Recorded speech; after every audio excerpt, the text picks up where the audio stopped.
Engineering ചെയ്യുന്നതിന് മുന്നേ നിങ്ങളൊരു കാര്യം മനസ്സിലാക്കണം. ഈ ഒരു ഫീൽഡ് അത്ര ഈസി അല്ല. എഞ്ചിനീയറിംഗ് ഇൻഡസ്ട്രിയിലെ വർക്ക് ലോഡ് നല്ല കൂടുതലാണ്.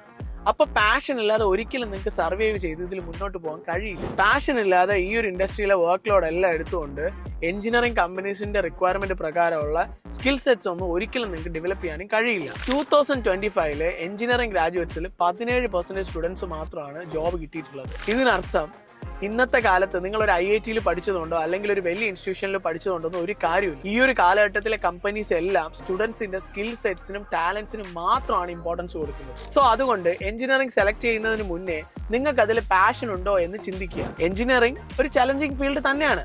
ബട്ട് നിങ്ങൾക്ക് അതിൽ പാഷൻ ഉണ്ടെങ്കിൽ അതിന്റെ ബെനിഫിറ്റ്സ് നിങ്ങളുടെ ലൈഫ് ചേഞ്ചിങ്ങുമാണ്. സോ നിങ്ങൾക്ക് സ്കിൽ സെറ്റ്സ് ഡെവലപ്പ് ചെയ്യാൻ കഴിഞ്ഞാൽ ഗ്ലോബലി നിങ്ങൾക്ക് ഒരുപാട് ഓപ്പർച്യൂണിറ്റീസ് എഞ്ചിനീയറിംഗ് ഇൻഡസ്ട്രിയിലുണ്ട്. സോ ഈ ബെനിഫിറ്റ്സുകളെ കുറിച്ചും ടോപ്പ് ഇൻസ്റ്റിറ്റ്യൂഷൻസിനെ കുറിച്ചും എഞ്ചിനീയറിംഗിൽ ടോപ്പ് കോളേജസിൽ കയറാനുള്ള എൻട്രൻസ് എക്സാംസിനെ കുറിച്ചൊക്കെ ഒരു കംപ്ലീറ്റ് ഡീറ്റെയിൽഡ് വീഡിയോ നമ്മുടെ യൂട്യൂബ് ചാനലിൽ ചെയ്തിട്ടുണ്ട്. Do check it out.